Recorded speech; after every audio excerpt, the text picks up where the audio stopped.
안녕하세요, 여러분. 오늘은 관절 건강에 관심 있는 분들이 꼭 주목해야 할 주제, 바로 콘드로이친에 대해 깊이 알아보는 시간을 가져볼게요.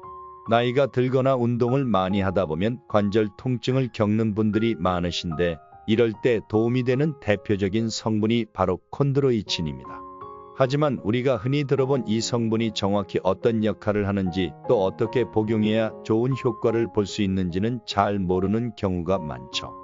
그래서 오늘 영상에서는 콘드로이친의 역할, 복용법, 주의사항까지 차근차근 설명해 드리겠습니다.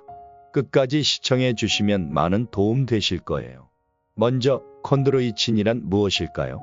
콘드로이친은 연골 조직을 구성하는 중요한 성분 중 하나입니다. 연골은 관절에서 뼈와 뼈 사이의 마찰을 줄여주는 쿠션 역할을 하죠. 이 쿠션 역할을 제대로 하려면 콘드로이친 같은 물질이 충분히 있어야 합니다. 그래서 연골이 손상되거나 마모되는 것을 방지하고 관절이 원활하게 움직일 수 있도록 돕는 데 중요한 역할을 합니다. 사실 콘드로이친은 우리 몸에서 자연적으로 생성되지만 나이가 들수록 그 양이 점점 줄어듭니다. 그래서 나이가 들수록 관절이 뻐근해지고 통증이 생기기 쉬운 것이죠. 콘드로이친 보충제는 이를 보완해주는 중요한 보충제로 자리 잡고 있습니다. 주로 상어나 소, 돼지 같은 동물의 연골에서 추출한 성분이 사용되며 이를 통해 관절 건강을 유지하고 개선하는 데 도움을 줄 수 있습니다. 콘드로이친의 가장 중요한 기능은 연골의 수분을 유지하고 충격을 흡수하는 것입니다. 연골이 건조해지면 딱딱해지고 마찰이 생겨 손상되기 쉬운데, 콘드로이친은 연골이 충분한 수분을 머금고 부드럽게 유지되도록 도와줍니다. 이로 인해 관절이 원활하게 움직일 수 있으며 불필요한 통증을 예방할 수 있습니다. 또한 콘드로이친은 프로테오글리칸이라는 연골의 주요 구성 성분과 상호작용합니다. 프로테오글리칸은 연골에 탄력성을 주고 외부 충격을 흡수하는 역할을 하죠.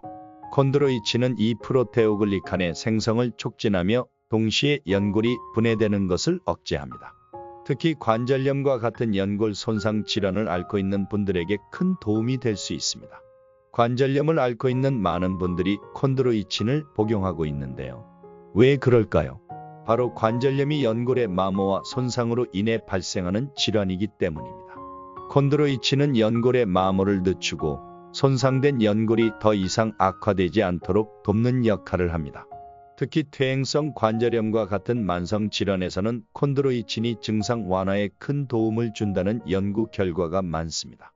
연구에 따르면 콘드로이친을 꾸준히 복용한 환자들이 플라시보를 복용한 환자들보다 관절 통증이 덜하고 관절 기능도 개선되었다고 합니다.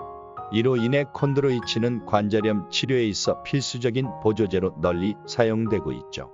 특히 관절염 초기 단계에서 복용하면 질병의 진행을 늦추고 통증 완화에 효과적일 수 있습니다. 관절 건강을 이야기할 때 자주 언급되는 또 다른 성분이 바로 글루코사민인데요. 많은 분들이 콘드로이친과 글루코사민을 혼동하거나 두 성분이 같은 역할을 한다고 생각하시지만, 사실 이 두 성분은 각각의 역할이 다릅니다. 글루코사민은 연골을 재생하고 손상된 연골을 회복시키는 역할을 합니다. 반면에 콘드로이친은 연골의 분해를 막고 수분을 유지하여 연골이 마모되지 않도록 돕는 역할을 합니다. 이 둘을 함께 복용하면 연골 재생과 보호 두 가지 기능을 동시에 기대할 수 있어 상호 보완적인 효과를 볼 수 있습니다. 그래서 많은 보충제들이 글루코사민과 콘드로이친을 함께 포함하고 있습니다. 그렇다면 콘드로이친은 어떻게 복용하는 것이 좋을까요? 일반적으로 콘드로이친은 하루 800mg에서 1200mg 정도가 권장됩니다. 하지만 사람마다 체질이나 건강 상태가 다르기 때문에 처음 시작할 때는 적은 양부터 시작해 차츰 늘려가는 것이 좋습니다. 특히 관절염 같은 만성 질환이 있는 분들은 반드시 전문의와 상담 후 복용하는 것이 중요합니다. 보통 보충제를 통해 섭취하는 것이 가장 일반적이지만 상어 연골이나 소 연골이 포함된 자연 식품을 통해 섭취하는 것도 가능합니다. 그러나 일상적인 식단으로는 충분한 양을 섭취하기 어려운 경우가 많기 때문에 보충제 형태로 꾸준히 복용하는 것이 더 효과적일 수 있습니다. 콘드로이친은 비교적 안전한 성분으로 알려져 있지만 모든 보충제와 마찬가지로 주의해야 할 점들이 있습니다. 먼저 일부 사람들에게는 소화 불량이나 메스꺼움, 설사 같은 부작용이 나타날 수 있습니다. 또한 항응고제를 복용 중인 분들은 콘드로이친과의 상호작용을 조심해야 합니다. 콘드로이친이 혈액 응고에 영향을 줄 수 있기 때문에 복용 전 반드시 의사와 상의하는 것이 필요합니다. 또한 보충제를 복용한다고 해서 단번에 큰 효과를 기대하기보다는 장기적으로 꾸준히 복용하는 것이 중요합니다. 대부분의 연구에서 콘드로이친의 효과가 나타나기까지 2에서 3개월 정도의 시간이 필요하다고 합니다. 따라서 꾸준한 관리가 핵심입니다. 혹시 보충제 대신 자연적인 방법으로 콘드로이친을 섭취할 수 있을까요? 네, 가능합니다. 콘드로이친은 주로 동물의 연골에 많이 포함되어 있는데 대표적으로 상어 연골, 소나 돼지의 연골에서 추출됩니다. 실제로 상어 연골은 콘드로이친 함량이 높아 건강 보조식품으로도 많이 사용되고 있죠. 하지만 일상적인 식단에서 연골을 많이 섭취하는 것이 쉽지 않기 때문에 보충제를 통한 섭취가 일반적인 방법으로 자리 잡고 있습니다.